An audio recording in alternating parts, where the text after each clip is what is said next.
Hello everyone, welcome to all on matrix classes. बेटा आज जो अपन स्टार्ट करने वाले हैं वो हमारा इलेक्ट्रोस्टैटिक्स का पार्ट नंबर 2 है और इस पार्ट नंबर 2 के अंदर अपन डिस्कस करेंगे कंडक्टर्स के बारे में और इंसुलेटर्स के बारे में और भी नई चीज़ जैसे इलेक्ट्रोस्टैटिक इंडक्शन, किस तरीके से किसी चीज़ को के अंदर इलेक्ट्रिसिटी को प्रोड्यूस करवाया जाता है, किन किन मैथड से आप चार्जिंग कर सकते हो, वो सारी चीज़ें अपन आज की क्लास के अंदर डिस्कस करेंगे। ठीक है, तो बहुत ध्यान से आज की क्लास को कैरी अप करना और देखना कि क्या क्या चीज़ें आप लोगों को देखनी है और किस तरीके से कैरी अप करनी है। ठीक है, आपको डिटेल डिस्कशन आई बटन के अंदर मिल जाएगा फर्स्ट वाले पार्ट का। अगर अभी तक किसी ने फर्स्ट पार्ट नहीं देखा है, go to the first part, पहले फर्स्ट पार्ट को बहुत अच्छे से देखो, then you have to do the second number part, जो कि हमारे पास बिल्कुल बेसिक से लेकर के टारगेट तक का पूरा होगा।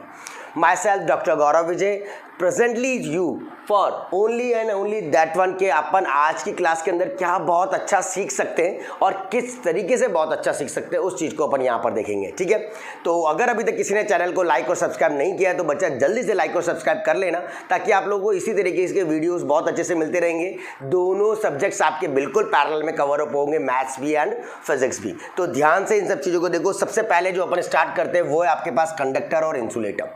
कंडक्टर और इंसुलेटर के बारे में आई होप सो सबको बिल्कुल डिटेल डिस्कशन पता होगा कि कंडक्टर क्या, कंडक्टर जो इलेक्ट्रिसिटी को जाने देता है, जिसमें से इलेक्ट्रिसिटी जनरेट होती है, वो हमारे पास क्या कहलाता है, कंडक्टर। मतलब ऐसा कंडक्टर, ऐसा मेटल, ऐसा क्वांटिटी, ऐसा substance through which electric charge can flow, जिसमें से चार्ज फ्लो होगा। अब ये करंट बोलते बोलते चार्ज कैसे आ गया बेटा? चार्ज किसकी वजह से होता है? आई इक्वल टू, करंट कहाँ से डेवलप होता है? चार्ज की वजह से। तो आई इक्वल टू कितना होता है? dq/dt। जैसे जैसे चार्ज में समय के साथ बदलाव होगा उसकी वजह से हमारी चीज कैसे हो जाएगी, कंडक्शन के अंदर काम करना शुरू कर देगी। इसीलिए आप लोग बोलते हो क्या कि कोई भी सब्सटेंस जिसके अंदर से इलेक्ट्रिक करंट, इलेक्ट्रिक चार्ज आराम से फ्लो हो सके, वो आपका कंडक्टर कहलाता है। अब ऐसी कौन सी क्वांटिटी होती है बेटा जिसमें से चार्ज बहुत जल्दी फ्लो होने लगता है? कुछ चीज क्वांटिटी आप बता सकते हो? ऐसी चीज जिसके अंदर फ्री इलेक्ट्रॉन्स होंगे। क्या होंगे बच्चों? फ्री इलेक्ट्रॉन्स जिसके अंदर होते हैं वो आपके पास क्या कहलाता है? गुड कंडक्टर ऑफ इलेक्ट्रिसिटी कहलाता है। जिसमें फ्रीली मूव करने की टेंडेंसी होगी, जो कंडक्टर्स के अंदर मतलब किसी भी सब्सटेंस के अंदर पैरेलल किसी भी तरीके से मूव कर सकता होगा, कोई बाउंडेशन नहीं होगी, यानी उसके अंदर रेजिस्टेंस की क्वांटिटी क्या है? कम है, लो रेजिस्टेंस। जिसमें भी रेजिस्टेंस की क्वांटिटी कम होती है वो सारे के सारे क्या कहलाते हैं? हमारे पास कंडक्टर्स कहलाते हैं। Is it clear to all? यहां तक कंडक्टर की डेफिनेशन बहुत अच्छे समझ में आ गई होगी कि ऐसी चीज जिसके अंदर से फ्री इलेक्ट्रॉन्स होंगे और जिसके अंदर रेजिस्टेंस की क्वांटिटी बहुत कम होगी, वो सब चीजें आपकी कंडक्टर्स में आएंगी। अब किस किस के अंदर रेजिस्टेंस की क्वांटिटी कम होती है? क्यों रेजिस्टेंस की क्वांटिटी पर डिपेंड करता है? क्योंकि रेजिस्टेंस की डेफिनेशन क्या कहती है? Opposition to the flow of current. जिस डायरेक्शन में करंट जा रहा है उसका अपोज करना, जिसका काम होता है वो कौन होता है? रेजिस्टेंस। यानी ये करंट को अपोज कर रहा है, मतलब चार्जिंग आपकी बिल्कुल प्रॉपर तरीके से बहुत तेजी से चल रही है, तो वो आपका क्या कहलाता है? कंडक्टर्स कहलाता है। यहां पर मैंने वो वर्डिंग्स भी लिखी है, they contain large number of free electrons. इसके अंदर बहुत ज्यादा क्वांटिटी में क्या होते हैं? फ्री इलेक्ट्रॉन्स होते हैं, which make them good conductor of electricity. जो इसको क्या बनाते हैं? गुड कंडक्टर ऑफ इलेक्ट्रिसिटी बनाते हैं। बिल्कुल इसका अपोजिट जो कंडक्टर का है वो आपका कौन हो जाता है? इंसुलेटर हो जाता है। बट कंडक्टर्स के कुछ एग्जांपल्स अपन डिस्क्राइब कर सकते हो। कंडक्टर्स के अंदर एग्जांपल में सारे मेटल्स आपके पास आते हैं जो आपके पास गुड कंडक्टर ऑफ इलेक्ट्रिसिटी के अंदर आते हैं, जहां से आपका करंट इजी गोइंग में क्या होने लग जाता है? फ्लो होने लग जाता है। इसी के साथ आप कहते हो जितने भी सॉल्ट फॉर्मेशंस होते हैं, जो भी आपका ग्रेफाइट फॉर्मेशन होता है, जैसे सॉल्ट की बात करूं, ग्रेफाइट एक एक्सेप्शनल कहलाता है। इसका ग्रेफाइट के थ्रू सबसे इंपॉर्टेंट आपके पास वैसे ये होना क्या चाहिए था? इंसुलेटर, बट इसको कंसिडर किया जाता है कहां पर? कंडक्टर में, क्योंकि इसके अंदर रेजिस्टेंस का फ्लो बहुत कम हो पाता है, इसलिए ये ग्रेफाइट हो गया। कोई भी सॉल्ट जो आयंस के रेस्पेक्ट में टूट रहे हैं, Na+Cl-, तो प्लस और माइनस की फॉर्मेट में जो भी सॉल्ट फॉर्मेशन हो रहा है वो आपके पास क्या कहला रहा है? चार्जिंग जनरेट कर रहा है, और इसी वजह से आप लोग कहते हो कि वो क्या है आपके पास? कंडक्टर्स है। आई थिंक इतनी बात सबको क्लियर हो चुकी होगी। ठीक है, अब नाउ अपन सेकंड टॉपिक पर आते हैं, वो है हमारे पास कौन सा? इंसुलेटर्स। इंसुलेटर्स की क्वांटिटी क्या क्या रिजेंबल करता है इंसुलेटर? द सबस्टेंस, बिल्कुल कंडक्टर का रिवर्स कर देना, आपका इंसुलेटर बन जाएगा। Substance through which electric charge can not flow, जिसमें से इलेक्ट्रिक चार्ज आपका फ्लो नहीं होता, वो सारी चीजें आपकी क्या कहलाती है? हाँ, इंसुलेटर्स कहलाते हैं। उसको अपन लोग क्या कहते हैं? इंसुलेटर्स कहते हैं। आई थिंक क्लियर हो गया होगा। ऑल्सो कॉल्ड, इसको डाइलेक्ट्रिक भी कहा जाता है। Why these are called dielectric? इनको डाइलेक्ट्रिक क्यों कहते हैं? इनका अनदर नेम क्या होता है? डाइलेक्ट्रिक, क्योंकि इनके अंदर रेजिस्टेंस की क्वांटिटी बहुत ज़्यादा होती है, high resistance. They offer high resistance to passage of electricity through them. जब मुझे इनमें से इलेक्ट्रिसिटी को बाई चांस पास करना होगा, तब अपन उसके अंदर बहुत रेजिस्टेंस की क्वांटिटी को क्या लेंगे? हाई। वैसे इसमें से रेजिस्टेंस मतलब फ्लो होना न के बराबर होता है, मतलब बिल्कुल जीरो। जैसे वुड हो गया, है ना, कोई भी एग्जाम्पल ले लो, प्लास्टिक हो गया, रबर हो गया, ग्लास हो गया, एबोनाइट रॉड हो गई, या कोई भी चीज़ ऐसी हो गई जिसके अंदर रेजिस्टेंस की क्वांटिटी क्या है? बहुत ज़्यादा है, वो सब आपके किस में आते हैं? इंसुलेटर्स के अंदर आते हैं। इसका भी एक सिंपल सा एग्जांपल एक और है, डायमंड। डायमंड आपके पास एक तरीके का क्या कहलाता है? हाँ, इसको कहते हो डाई इलेक्ट्रिकल इंसुलेटर कहा जाता है। क्यों? क्योंकि ये हीटिंग प्रोवाइड कराता है। इसको आप लोग क्या कहते हो? Electrical insulator. ये एक्सेप्शनल है बेटा इसका, जैसे वहाँ ग्रेफाइट एक्सेप्शनल था, यहाँ पर ये एक्सेप्शनल है। इलेक्ट्रिकल इंसुलेटर कहते हैं क्योंकि ये हाई क्वांटिटी में क्या देता है? हाई हीट प्रोड्यूस करता है। बहुत ज़्यादा हीट को प्रोड्यूस करने वाली जो क्वांटिटी होती है वो आपकी क्या कहलाती है बेटा? डायमंड। यानी डायमंड एक इलेक्ट्रिकल इंसुलेटर हो गया, but it is thermal conduction. But इसको आप लोग क्या कहते हो? थर्मल कंडक्शन कहते हो। That's called as thermal conduction कहलाता है। आई थिंक क्लियर है? आई थिंक क्लियर है, यहाँ तक कोई डाउट नहीं। अब दोनों में बेसिक डिफरेंस क्या होता है डाइलेक्ट्रिक के अंदर और कंडक्टर्स में? अगर मैं बात करूँ डाइलेक्ट्रिक मतलब इंसुलेटर्स की बात करूँ और कंडक्टर्स की बात करूँ, तो कंडक्टर और डाइलेक्ट्रिक के अंदर क्या डिफरेंस है? What are conductors and what are मतलब डाइलेक्ट्रिक को आप लोग क्या कहते हो? इंसुलेटर्स कहते हो। सबसे बेसिक डिफरेंस जो आपको मिला, नो फ्री इलेक्ट्रॉन्स, कोई फ्री इलेक्ट्रॉन्स इसमें नहीं होते। इसके अंदर क्या होते हैं? फ्री इलेक्ट्रॉन्स होते हैं। इसके अंदर क्या होते हैं? फ्री इलेक्ट्रॉन्स की क्वांटिटी ज़्यादा होती है, तभी ये क्या कंडक्ट करवा पाते हैं? इलेक्ट्रिसिटी मतलब चार्ज को फ्लो करवा पाते हैं। समझ गए बात को? बहुत अच्छे से। कोई और दूसरा अच्छा सा एग्जांपल दे सकता है कि डाइलेक्ट्रिक और इंसुलेटर कंडक्टर में अगला डिफरेंस हमारे पास क्या होता है? जल्दी से सोच के बताओ फटाफट कि अगला डिफरेंस क्या होता है। जो फ्री इलेक्ट्रॉन्स होते हैं कंडक्टर्स के अंदर, वो किसी भी वॉल्यूम के अंदर वैरी कर सकते हैं। ठीक है, free electrons can move easily in volume. किसी भी वॉल्यूम के अंदर फ्री इलेक्ट्रॉन्स आराम से मूव कर सकते हैं, जबकि इसके अंदर ऐसा नहीं होता। No, there is no case, no such variation. इसके अंदर ऐसे कोई वेरिएशन नहीं होते जिसकी वजह से इलेक्ट्रॉन्स आराम से मूव कर सके।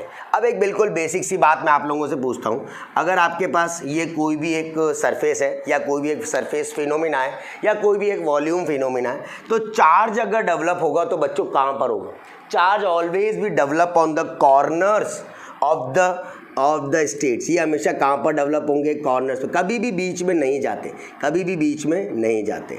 ये हमेशा कहाँ होते हैं? सरफेस के आसपास ही मूव करते रहते हैं कि जैसे ही इसको कोई अपोजिट चार्ज वाला पास में लाया जाएगा, ये आराम से उसकी तरफ कैरी अप हो जाएंगे और कंडक्शन फिनोमिना को जनरेट कर देंगे। ठीक है, जल्दी से फटाफट इसका एक लुक लो, फिर अपन नेक्स्ट टॉपिक पर आते हैं, इलेक्ट्रोस्टैटिक इंडक्शन के phenomena. Now the next one, अगला टॉपिक अपन डिस्कस करते हैं electrostatic induction. But before starting the electrostatic induction, अपन सबसे पहले देखेंगे यार इंडक्शन का मतलब क्या। इंडक्टर का काम क्या? फॉर चार्जिंग इंसुलेटर, यानी किसी भी इंसुलेटर को अगर आपने को चार्ज करना है, क्या कह रहा हूँ मैं, कोई भी इंसुलेटर क्वांटिटी है उसको अगर अपन चार्ज करना है तो दो क्वांटिटी के साथ चार्ज कर सकते हैं। पहला क्या? बाय रबिंग, जैसे अपन लोग हैंड्स को रब करते हैं तो यहाँ पर क्या होता है? हीटिंग प्रोड्यूस हो जाती है। हीटिंग प्रोड्यूस होने से चार्जिंग डेवलप हो जाती है। जैसे अपन हेयर्स के ऊपर अगर किसी स्केल को रब करते हैं और फिर स्मॉल पार्टिकल्स को उसके पास लेके आते हैं तो वो क्या हो जाता है? उसकी तरफ अट्रैक्ट होने की टेंडेंसी जनरेट हो जाती है। तो ये चीज़ें क्या बताती है आपको कि क्या डेवलप हुआ उसके अंदर? स्केल में क्या चीज़ डेवलप हुई? चार्जिंग डेवलप हुई। चार्ज डेवलप हुआ तभी दूसरे पार्टिकल को उसने अपनी तरफ क्या किया? अट्रैक्ट किया। तो ये जो अट्रैक्टिंग क्वांटिटी हो रही है ये किसी भी चीज़ को क्या बता रही है, चार्जिंग। उसके अंदर कोई ना कोई चार्ज प्रोड्यूस हुआ होगा तभी उसने दूसरे पार्टिकल को अपनी तरफ क्या किया होगा, अट्रैक्ट किया होगा। तो सबसे पहले चार्जिंग बाय इंसुलेटर्स किसके थ्रू होता है, या तो आप फ्रिक्शन के थ्रू कर सकते हो या फिर इलेक्ट्रॉन के एक्सचेंज के थ्रू हो सकते हो, या फिर कोई चार्ज आपका आपस में एक दूसरे के साथ क्या हो जाए, एक्सचेंज हो जाए। तो उसकी वजह से भी आप लोग कहते हो कि उसके अंदर क्या डेवलप हो रहा है, चार्जिंग डेवलप की जा सकती है। और वही फिनोमेना अपन आगे जाकर के देखते हैं चार्जिंग बाय इंडक्शन के अंदर, जो कि आपका इलेक्ट्रोस्टैटिक इंडक्शन कहलाता है। अब सबसे पहले क्या इंडक्शन फिनोमेना, इंडक्शन क्या मतलब, किसी बॉडी के अंदर कोई चार्ज नहीं था। जैसे मैं नॉर्मल सा एग्जांपल बोलूं, अगर आप लोग बिल्कुल न्यूट्रल हो, आपको इलेक्ट्रोस्टैट्स के बारे में बिल्कुल कुछ नहीं पता, तो यानी आप क्या हो, एक इंडक्टर एक इंसुलेटर की तरह बिहेव कर रहे हो, मतलब आपके अंदर कोई चार्जिंग डेवलप नहीं हुई। किस चैप्टर से रिलेटेड, इलेक्ट्रोस्टैटिक्स से रिलेटेड। अब अगर मुझे वो चीज़ तुम्हारे अंदर डेवलप करनी पड़ेगी तो तुम्हें बहुत सारा ज्ञान देना पड़ेगा, बहुत सारी चीज़ें समझानी पड़ेंगी, अलग अलग एग्जाम्पल्स लेने पड़ेंगे और अलग अलग चीज़ों को बताना पड़ेगा कि कौन सी चीज़ किसके साथ कोरिलेट होकर के, मिक्सड होकर के आपके अंदर, ताकि वो टॉपिक आपके दिमाग में क्या हो जाए, फिक्स हो जाए और आप उसको कभी भी ना भूलो। तो वही चीज़ यहाँ पर इंडक्शन फिनोमेना कहलाता है, चार्जिंग बाय इंडक्शन कहते हैं। ऐसा प्रोसेस जो रीडिस्ट्रीब्यूट कर देता है, ध्यान समझना, redistribution of the charges on the surface of conductor, surface of conductor पर रीडिस्ट्रीब्यूट कर दे किसको, चार्जेस को, उसके आसपास ऐसी बाउंड्री बना दे जिसके थ्रू उसके अंदर चार्ज न चाहते हुए भी क्या हो जाए, डेवलप हो जाए। तो process of redistribution of the charges on the surface of conductor, conductor के सरफेस के ऊपर चार्जेस क्या हो गए, डेवलप हो गए।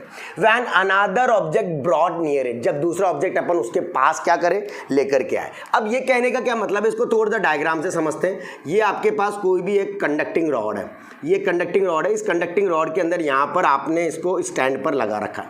अब इसके अंदर बहुत सारे चार्जेस डेवलप हो रहे हैं, क्या हो रहे हैं, बहुत सारे चार्जेस डेवलप हो रहे हैं, प्लस चार्ज माइनस चार्ज ऐसे वैरी कर रहे हैं। अब जैसे ही मैं इसके पास कोई अनदर चार्ज क्वांटिटी लेकर के आने की कोशिश करूंगा, से मैं नेगेटिव चार्ज इसके पास लाने की कोशिश करी, तो जैसे ही मैं इसके पास नेगेटिव चार्ज लेकर के आऊँगा, इसके सरफेस पर यहाँ पर क्या डेवलप हो जाएंगे, चलो मैं पॉजिटिव चार्ज लेकर के आया तो इसके सरफेस पर यहाँ क्या डेवलप हो जाएंगे, कॉर्नर पर बिल्कुल नेगेटिव चार्जेस आपके आसपास इकट्ठे हो जाएंगे, बिल्कुल कॉर्नर पर आकर के क्या हो जाएंगे, जम जाएंगे। क्यों, क्योंकि अपन ने पिछली क्लास में पढ़ा है opposite charges attract each other, opposite charges attract each other. अब इसके अंदर पॉजिटिव और नेगेटिव दोनों चार्जेस थे, है ना, यहाँ पर कुछ फ्री इलेक्ट्रॉन्स थे जो मूव कर रहे थे आराम से, तो नेगेटिव चार्ज तो अट्रैक्ट होकर के किसकी तरफ आ गए, पॉजिटिव वाले की तरफ आ गए, और जो पॉजिटिव चार्ज थे वो कहाँ हो जाएंगे, वो पीछे के पीछे चले जाएंगे, लास्ट पोजीशन पर चले जाएंगे, क्योंकि वो क्या करेंगे, उनके अंदर कंडीशन कौन सी है, रिपेलिंग प्रॉपर्टी है। वो क्या कर रहे हैं, एक दूसरे से चार्जेस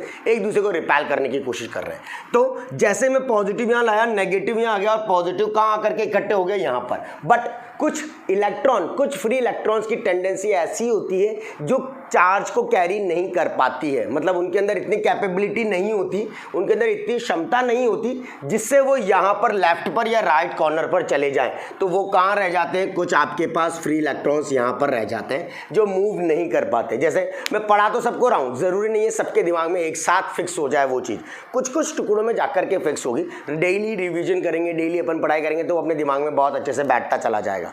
यही टेंडेंसी होती है, कुछ न्यूट्रल्स हो जाते हैं जिनके अंदर इतनी कैपेबिलिटी नहीं होती कि वो चार्जेस को अपनी तरफ क्या कर सकें, अट्रैक्ट कर सके या रिपेल कर सके, टेंडेंसी नहीं है, तो वो यहीं के यहीं रह जाते हैं। तो उनके अंदर कुछ फोर्सेस डेवलप किए जाते हैं, यहाँ से ये फोर्स डेवलप होता है और यहाँ से एक फोर्स डेवलप होता है जिसको आप लोग नेगेटिव फोर्स कहते हो और एक कहते हो पॉजिटिव फोर्स जो डेवलप हुआ है। ये इधर ही क्यों हो रहे हैं, क्योंकि अपने इधर कंडक्टिंग रॉड लेकर के आए हैं, इधर पॉजिटिव चार्ज लेकर के आए हैं, इसलिए दोनों फोर्सेस कहाँ लग रहे हैं, आपके इस तरफ लगते हैं। इनको कहते हो आप फ्री इलेक्ट्रॉन्स जो मूव कर रहे हैं आराम से। पहले इसके अंदर क्या थे, बहुत सारे इलेक्ट्रॉन्स आपस में क्या हो रहे थे, एक्सचेंज हो रहे थे, बहुत सारे फिनोमिना यहाँ पर क्या हो रहा था, आपका डेवलप हो रहा था, यानी इसके अंदर एक्सेस ऑफ इलेक्ट्रॉन्स हमारे पास बहुत सारे मौजूद थे। इसको आप कह सकते हो कि यहाँ पर क्या थे आपके पास, एक्सेस ऑफ इलेक्ट्रॉन्स की क्वांटिटी ज़्यादा थी, ठीक है। तो ये कोई पॉइंट हो गया ए और ये कोई पॉइंट हो गया कितना बी, और यहाँ पर आपके पास एफ ऑफ क्यू चार्ज की वजह से क्या डेवलप हुआ, फोर्स डेवलप हुआ। कुछ तो अपनी तरफ खींच रहे हैं, कुछ दूसरी तरफ उसको क्या कर रहे हैं, खींच रहे हैं। मतलब यहाँ पर पॉजिटिव चार्ज इनको अपनी तरफ खींचने की कोशिश करेंगे, यहाँ नेगेटिव चार्ज इनको अपनी तरफ खींचने की कोशिश करेंगे, तो जो चीज़ डेवलप होगी उसको आप लोग क्या कहोगे, हाँ, इंडक्टिव फोर्स कहोगे। और ये फोर्स ही आपका बताएगा किसके बारे में, इंडक्शन इंडक्शन के बारे में। तो ये डेफिनेशन बिल्कुल आई होप सो क्लियर होगी। ऐसा प्रोसेस जो रीडिस्ट्रीब्यूट करता है किसको, चार्जेस को किसके सरफेस ऑफ कंडक्टर पर, when another object brought near it, जब दूसरा ऑब्जेक्ट उसके पास लाया जाता है। ठीक है, यानी अब अपन डेफिनेशन आराम से बना सकते हैं। इलेक्ट्रोस्टैटिक इंडक्शन की डेफिनेशन क्या होती है और किस तरीके से होती है। The phenomena of temporary electrification of a conductor. Temporary electrification का मतलब समझे कुछ समय के लिए। टेम्परेरी इलेक्ट्रिफिकेशन बताने या कंडक्टर का in which opposite charges appear at its closer end, जहां पर अपोजिट चार्जेस कहाँ गए, उसके क्लोजर एंड पर। ये अपोजिट चार्जेस कहाँ गए, इस पूरे के पूरे कंडक्टर के क्लोजर एंड पर आ गए, appear at its closer and and similar at the further and, और जो सेम वाले थे वो दूर चले गए, ये इस तरफ आ गए, similar at the further and in the presence of near by charge object, जब भी कोई चार्ज ऑब्जेक्ट आप उसके पास लेकर के आए। आई थिंक सो ये फिनोमिना और ये दोनों चीज़ें एकदम क्लियर होगी, क्योंकि याद नहीं करना, पिक्चर दिमाग में क्लियर रखनी, अपने आप चीज़ें सेट होती चली जाएंगी और आप लोग इसको करते चले जाओ। ध्यान से एक लुक लो कैसे हो रहा है। डन, आई होप सो इतना समझ में आ गया होगा और बिल्कुल अच्छे से कर पा रहे होंगे, समझ गए। तो यहाँ पर आपने देख लिया कि ये आपके पास क्या थे, इलेक्ट्रॉन्स थे, इनके अंदर आपका रिपल्शन फिनोमिना चल रहा था, इनके अंदर आपका अट्रैक्शन फिनोमिना चल रहा था, कुछ रिपेल कर रहे थे, कुछ अट्रैक्ट कर रहे थे, कुछ फ्लैंट है। ये इंसुलेटिंग रॉड है। इंसुलेटिंग रॉड का मतलब तो समझते होंगे आप लोग, what is mean by insulating rod. ऐसी रॉड इसमें कोई चार्जेस नहीं है, उसको आप लोग क्या कहते हो, इंसुलेटिंग रॉड कहते हो। नेगेटिव के ऊपर आपका रिपल्शन हो गया, पॉजिटिव के ऊपर आपका क्या हो गया, अट्रैक्शन हो गया। तो यहाँ पर अट्रैक्शन हो गया और यहाँ पर क्या हो गया, रिपल्शन हो गया एक दूसरे की तरफ से।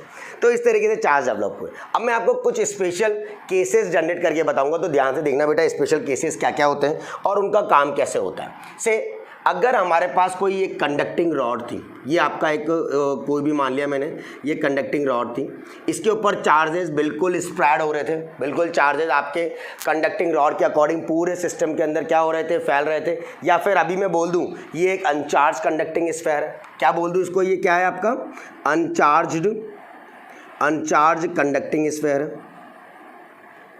अब जो अनचार्ज कंडक्टिंग स्फीयर है, इसके अंदर भले ही वो अनचार्ज है पर कुछ ना कुछ चार्ज तो उसके अंदर होता ही है, इतना तो मानते हो। अब मैं इसके पास एक नेगेटिव रॉड को लेकर के आया या पॉजिटिव रॉड को लेकर के आया। से मैं पॉजिटिव रॉड को इसके पास लेकर के आया, ठीक है। जैसे पॉजिटिव रॉड में इसके पास लेकर के आऊँगा, इसके अंदर यहाँ पर जो डेवलप होगा वो कौन से चार्जेस अपने आप आ जाएंगे, नेगेटिव चार्जेस अपने आप डेवलप हो जाएंगे और पॉजिटिव चार्जेस आपके कहाँ पर आ जाएंगे, यहाँ पर आ जाएंगे। पॉजिटिव चार्जेस कहाँ पर आ गए, पीछे की तरफ आ गए, ठीक है। आई होप सो इतनी बात क्लियर होगी। अब जैसे इस रॉड के अकॉर्डिंग इस रॉड के ऊपर बनाया यहाँ पर, अब मैंने क्या किया, ये आपके पास पूरी की पूरी एक रॉड स्ट्रक्चर लाइक दिस, एक और ये है ही सही, यहाँ पर आपने इसको क्या कर दिया, ग्राउंडिंग कर दिया। क्या कर दिया बच्चों, यहाँ से आपने क्या कर दिया, ग्राउंडिंग कर दिया। जैसे आपने ग्राउंडिंग किया, ये जो इधर के चार्ज थे उनको रास्ता मिल गया निकलने का, तो वो क्या हो गया, उस रास्ते से बाहर की तरफ क्या हो जाएंगे, निकल जाएंगे। जैसे आप यहाँ पर क्या लेके आए, पॉजिटिव चार्ज का वेरिएशन, ये अभी भी नेगेटिव चार्ज यहीं पर ही है, बट पॉजिटिव चार्ज अब उस रास्ते से क्या हो जाएंगे, निकल जाएंगे।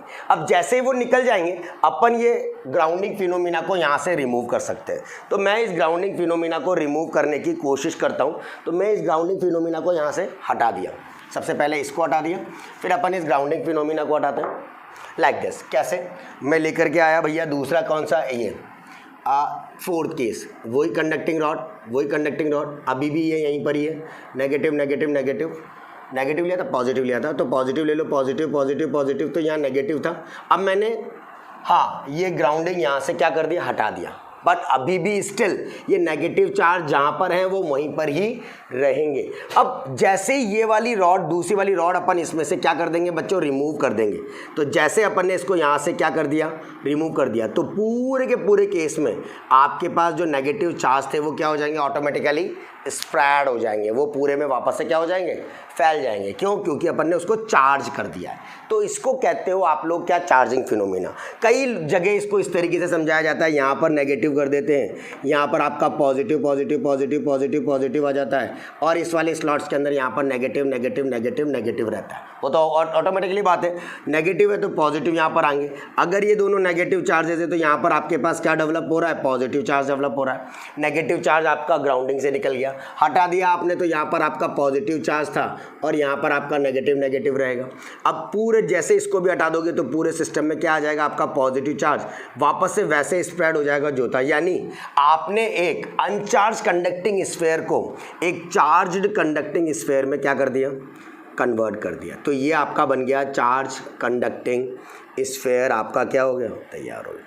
आई होप सो ये वाली बात सबको समझ में आ गई होगी किस तरीके से इंडक्शन फिनोमिना को जनरेट किया जाता है और कौन कौन से प्रोसेस होते हैं, किस तरीके से चार्ज को स्प्रेड किया जाता है और वो किन किन तरीके से काम करता है। तो ये आपका टॉपिक था इलेक्ट्रोस्टैटिक इंडक्शन वाला फिनोमिना कहलाता है। अब चार्जिंग करने के लिए आपके पास 3-4 मेथड्स होते हैं। एक चार्जिंग बाय कंडक्टर्स के थ्रू आप 3 मेथड्स यूज़ करते हो। पहला मेथड होता है क्वांटाइजेशन वाला, है ना, कैसे, या एडिटिविटी कहते हैं कि एडिटिविटी ऑफ द चार्जेस कैसे डेवलप होता है। उसके बाद करते हैं अपन क्या, क्वांटाइजेशन फिनोमिना डेवलप करते हैं। और तीसरा कंजर्वेशन ऑफ द चार्जेस। तो 3 मेथड्स अपन डिटेल डिस्कशन के अंदर देखेंगे। अब नेक्स्ट वन तो ध्यान से देखना बच्चों कैसे करना है।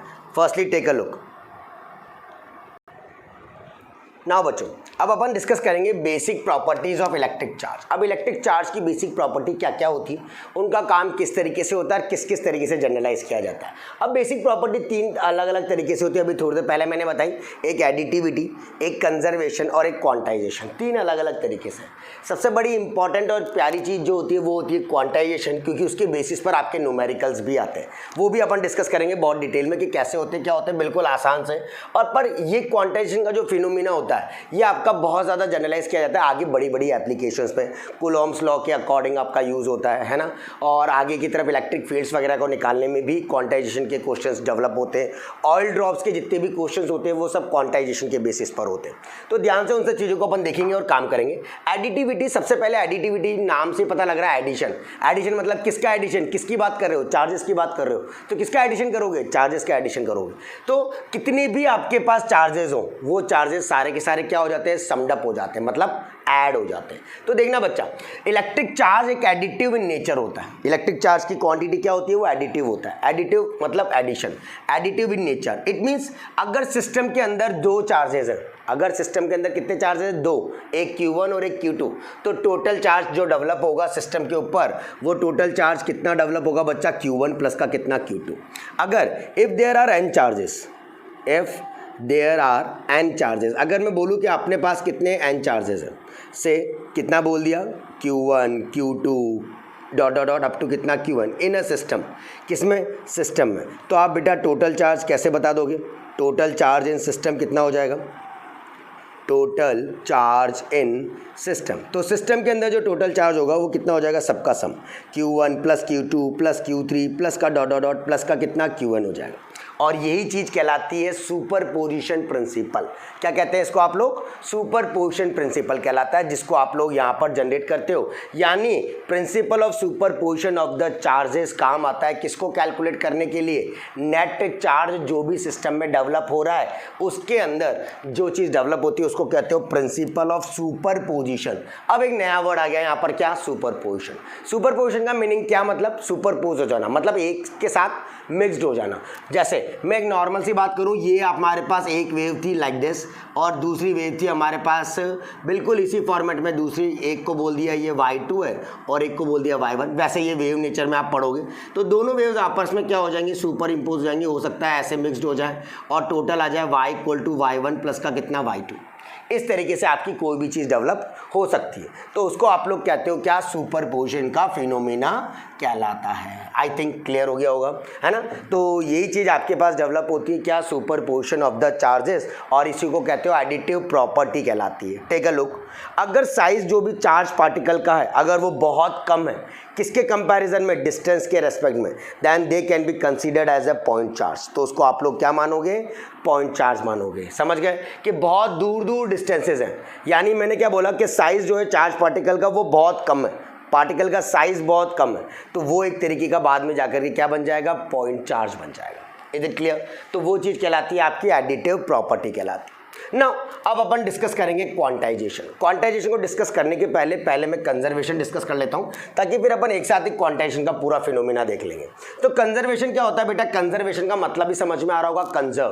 कंजर्व मतलब क्या? कांस्टेंट। कोई चीज़ क्या है आपके पास? कांस्टेंट है। तो ड्यूरिंग एनी प्रोसेस जो भी नेट इलेक्ट्रिक चार्ज होता है किसी भी आइसोलेटेड सिस्टम में, नेट इलेक्ट्रिक चार्ज किसी भी आइसोलेटेड मतलब कोई भी रैंडमली सिस्टम है, नेट इलेक्ट्रिक चार्ज पूरा आइसोलेटेड, ये इसको क्या कहते हो आप लोग? आइसोलेटेड सिस्टम कहते हो। मतलब जो बंद क्लोज्ड है, मतलब यूं नहीं कि यहाँ से ओपन है, ये आपका आइसोलेटेड सिस्टम है। इसमें कितने भी चार्जेस डेवलप हो, से यहाँ पर चार्जेस हो रहा है Q1, यहाँ पर Q2, यहाँ पर कितना Q3, इस तरीके से कितने भी चार्जेस डेवलप हो रहे हो, रिमेन कांस्टेंट, वो हमेशा क्या रहेंगे?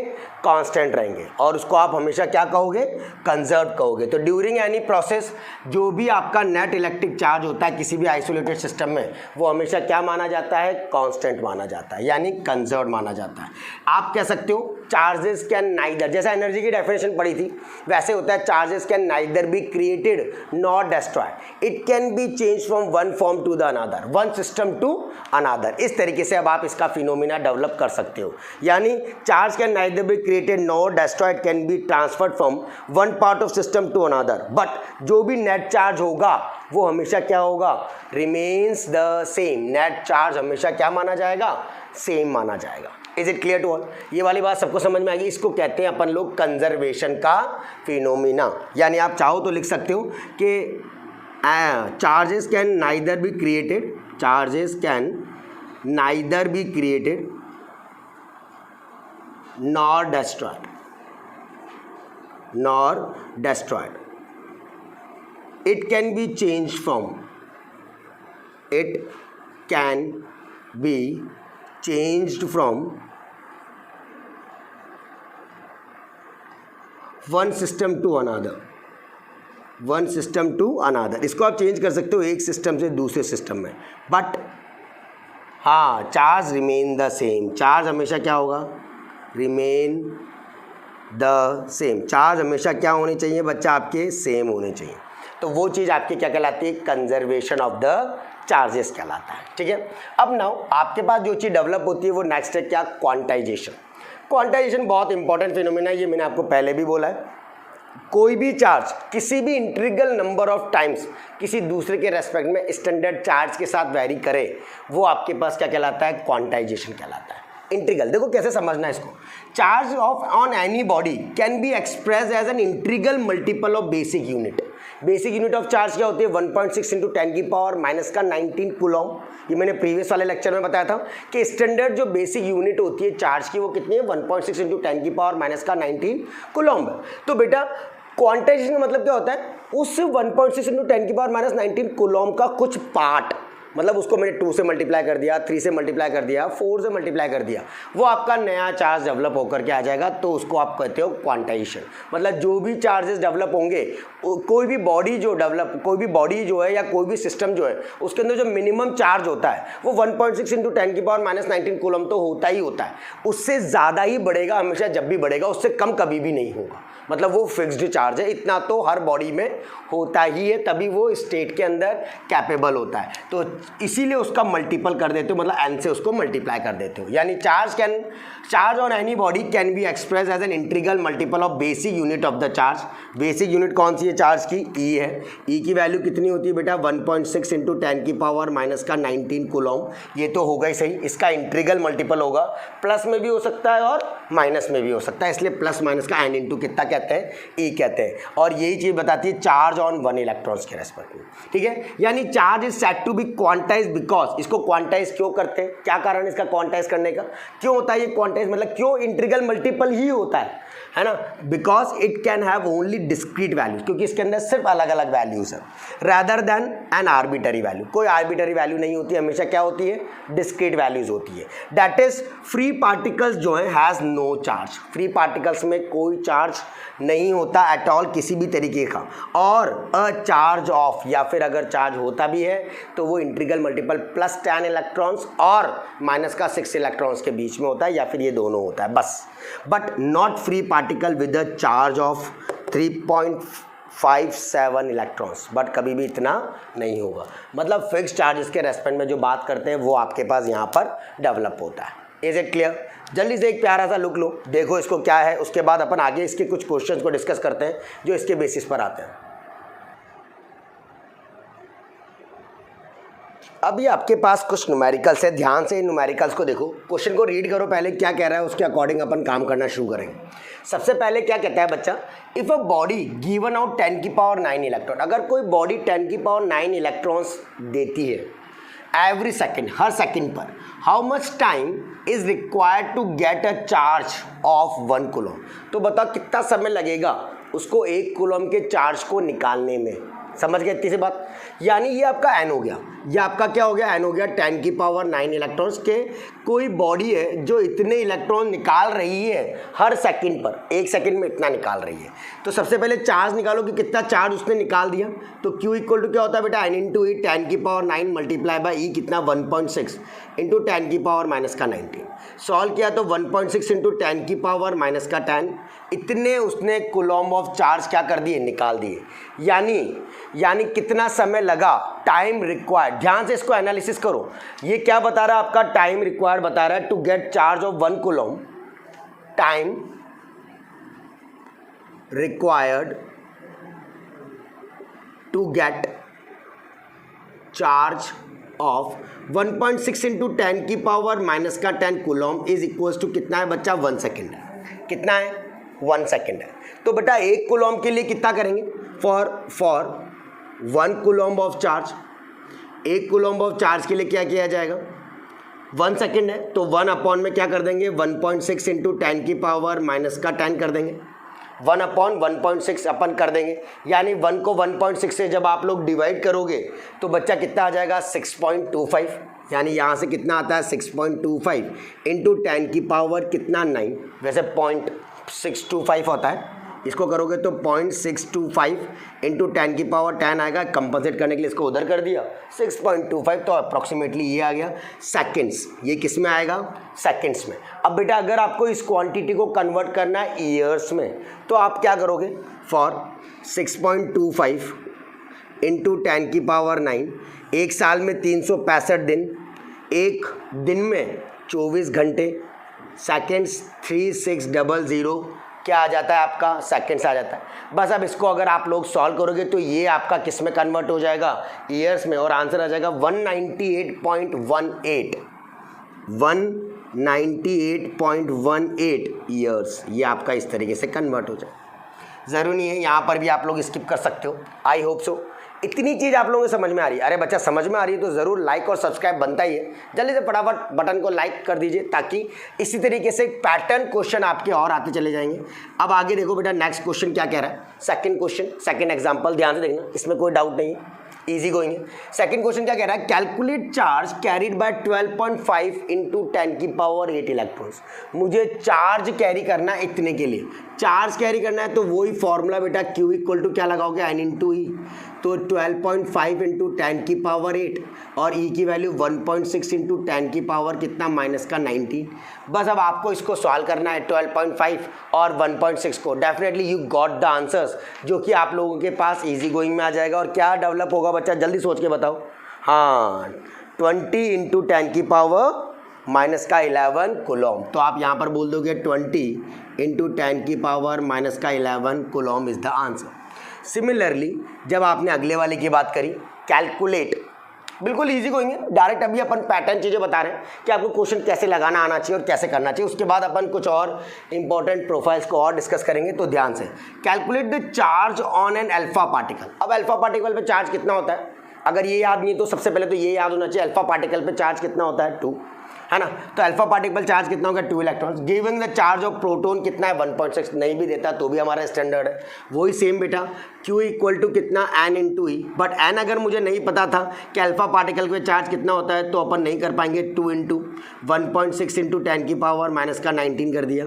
यहाँ से आपका 3.2 इंटू 10 की पावर माइनस का 19 कूलम्ब आपका क्या आ जाएगा, आंसर आ जाएगा। दैट इज़ द चार्ज जो कि डेवलप हो रहा है किसके ऊपर, अल्फा पार्टिकल पर। ध्यान से इन तीनों को एक लुक लो, फिर एक और क्वेश्चन अपन डिस्कस करते हैं आज की क्लास में, फिर अपन बात करेंगे। नाउ द नेक्स्ट क्वेश्चन, अगला क्वेश्चन क्या कह रहा है उसको ध्यान से देखना और दोनों क्वेश्चन को बहुत ध्यान से पढ़ो। टेक अ टाइम, पहले इसके बाद ट्राई करो क्या करें इसके अंदर। सबसे पहली बात कह रहा है calculate the charge on, charge निकालना है बच्चों आपको, किसके ऊपर निकालना है, आयरन Fe2656 एटॉमिक नंबर के रेस्पेक्ट न्यूक्लियस। मैंने बोला था नंबर ऑफ प्रोटॉन के रेस्पेक्ट में बात करेंगे तो Q इक्वल टू कितना होता है बेटा N इंटू, ये मैंने अलग अलग प्रोफाइल कराई, कितना है 26, तो 26 मल्टीप्लाई बाय 1.6 इंटू 10 की पावर माइनस का 19 कूलम। 26 को मल्टीप्लाई कर दो बेटा कितना आ जाएगा 41.6 इंटू 10 की पावर माइनस का 19 coulomb. Is it so easy, बिल्कुल आसान क्वेश्चन, बट आपको चीज़ें पता होनी चाहिए। अल्फा पार्टिकल में क्या होता है, जब 1 कूलम पे चार्ज निकालना होता है तो कैसे निकालते हैं, जब आप लोगों के पास क्वांटिटी दे रखी हो, है ना, मेटल नॉन मेटल्स दे रखे हो, तब आपको कैसे करना है एटॉमिक नंबर के फॉर्मेट में, ठीक है। तो टेक ए स्मॉल लुक ताकि आप लोगों का क्वेश्चन हो जाए। नाउ द नेक्स्ट वन, अगला क्वेश्चन करते हैं, ध्यान से देखो क्या कह रहा है। अ polythene piece rub with a वूल, एक पॉलीथीन पीस को रब किया वूल से, ये वूल है, is found to have a negative charge of 3 into 10 की पावर माइनस का 7 कूलम। इतना चार्ज उसके अंदर डेवलप हो रहा है। ध्यान से देखो बच्चा क्या डेवलप हो रहा है कि नहीं हो रहा पूरा, है ना, मैं देख लूँ वीडियो सही आ रहा है, बिल्कुल सही है, कोई इशू ना। तो a polythene piece rub with a wool is found to have a negative charge of इतना। अब सबसे पहले estimate the number of electron, इस बार n निकालना है, क्या निकालना है n, नंबर ऑफ इलेक्ट्रॉन्स। आप लोग जानते हो Q इक्वल टू कितना होता है n इंटू ई होता है, यहाँ से n की वैल्यू निकालोगे तो Q बाय कितना आ जाएगी। अब चार्ज भी नेगेटिव 1.6 इंटू सॉरी चार्ज कितना 3 इंटू 10 की पावर माइनस का 7 अपॉन माइनस का नेगेटिव में ही लेंगे क्योंकि नेगेटिव चार्ज की बात कर रहा है, 10 की पावर माइनस का 19 कूलम। अब इसको इसके साथ डिवाइड कर दो बच्चा तो आ जाएगा 1.878 इंटू 10 की पावर 12, 1.878 इंटू 10 की पावर कितना 12। इतने आपके पास क्या होंगे, इलेक्ट्रॉन्स होंगे जो वैरी करेंगे। ध्यान से इसको देखो फटाफट कि क्या ये नंबर ऑफ इलेक्ट्रॉन्स निकालना आपको बिल्कुल प्रॉपर आ गया या नहीं।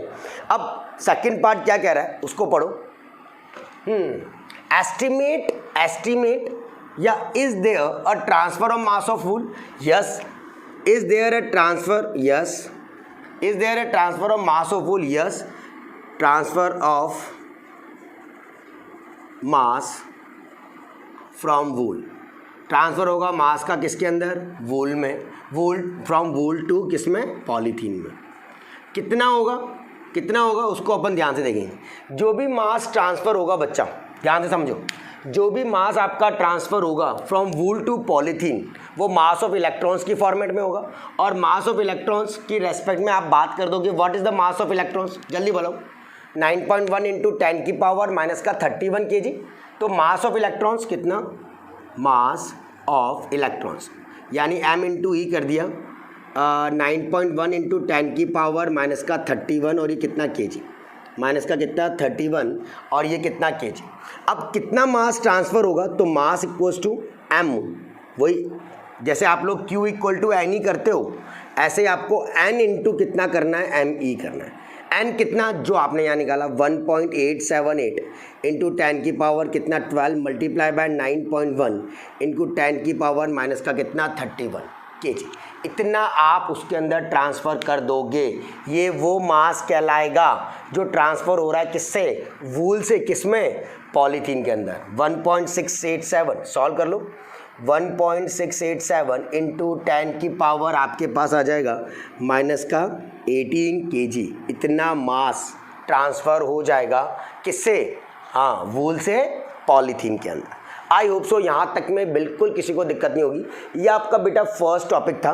पूरा इलेक्ट्रोस्टैटिक्स आपका 4 to 5 पार्ट्स में डिवाइड होगा, मतलब 4 to 5 टॉपिक्स में डिवाइड होगा। वो आप अपने हिसाब से 5 बना सकते हो या उसको 4 बना सकते हो। ये पहला वाला पार्ट था जहाँ पर अपन ने इंट्रोडक्शन के साथ सबसे पहले ये देखा कि किस तरीके से चार्जिंग होती है, कितने टाइप के चार्जेस होते हैं, पॉजिटिव चार्ज, नेगेटिव चार्ज, कैसे चार्ज को कंजर्व किया जाता है, कैसे चार्ज को क्वांटाइज किया जाता है और किस तरीके से कंडक्टर और इंसुलेटर का बिहेवियर इलेक्ट्रोस्टैटिक इंडक्शन में काम आता है। एंड देन फिर अपन ने फर्स्ट प्रोफाइल के क्वेश्चन डिस्कस करे। ये 5 ये सेट पैटर्न क्वेश्चन है जो क्वांटाइजेशन के बेसिस पर यूज़ किया जाता है और उसको आप लोग काम में लेते हो। ठीक है, अगर ये बहुत अच्छा लग रहा है जल्दी से लाइक और सब्सक्राइब जरूर करिएगा चैनल को, ताकि आप लोगों को ये ऐसे कैसे वीडियोस और मिलते चले जाएंगे। पूरा चैप्टर अपन डिस्कस करेंगे बिल्कुल प्रॉपर बिहाफ पर, ताकि प्रॉपरली आपको हर चीज़ मेंटेन कर सको। ठीक है, हर प्रोफाइल के बाद उससे रिलेटेड क्वेश्चन होंगे, उसके बाद आप उससे रिलेटेड क्वेश्चन अपनी मर्जी से बुक्स वगैरह में से लगा सकते हो, सैम्पल पेपर्स में से लगा सकते हो, ताकि आपके मार्क्स ऑटोमेटिकली इंक्रीज हो जाएंगे।